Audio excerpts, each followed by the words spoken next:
പാറശാല ഷാരോൺ വധക്കേസിൽ വധശിക്ഷ റദ്ദാക്കണമെന്ന് ആവശ്യപ്പെട്ട് ഒന്നാം പ്രതി ഗ്രീഷ്മ നൽകിയ അപ്പീൽ ഹൈക്കോടതി ഫയലിൽ സ്വീകരിച്ചു. എതിർകക്ഷികൾക്ക് ഡിവിഷൻ ബെഞ്ച് നോട്ടീസ് അയച്ചു.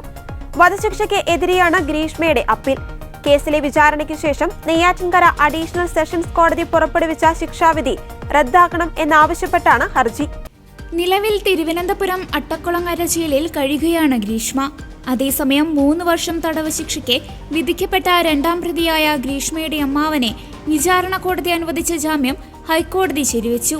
ഷാരോൺ വധക്കേസിൽ കുറ്റക്കാരിയായി കണ്ടെത്തിയതിനെ തുടർന്ന് ജനുവരി 20-നാണ് നെയ്യാറ്റിൻകര അഡീഷണൽ സെഷൻസ് കോടതി ഗ്രീഷ്മയ്ക്ക് വധശിക്ഷ വിധിച്ചത്.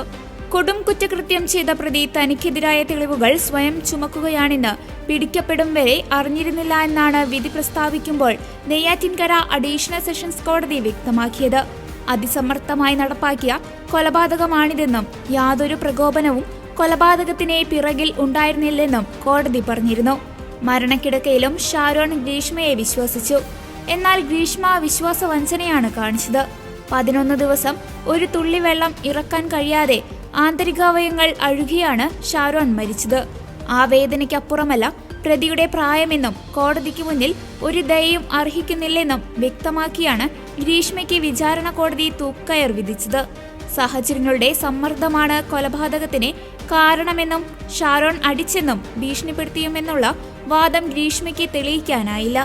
സ്നേഹം പൊതിഞ്ഞ വാക്കുകളിൽ വിഷം ഒളിപ്പിച്ചു വെച്ചാണ് ഗ്രീഷ്മ ഷാരോണിനെ വീട്ടിലേക്ക് വിളിച്ചു വരുത്തിയതെന്നും കൊലപ്പെടുത്തിയതെന്നും കോടതി ഉത്തരവിൽ പറഞ്ഞു.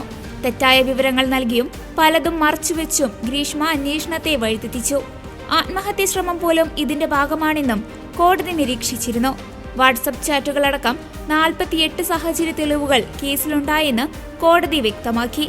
കുറ്റകൃത്യത്തിന് ശേഷം തെളിവ് നശിപ്പിക്കാൻ ശ്രമിച്ച ഗ്രീഷ്മയുടെ അമ്മാവൻ നിർമ്മൽ കുമാരൻ നായർക്ക് 3 വർഷം തടവാണ് കോടതി വിധിച്ചത്.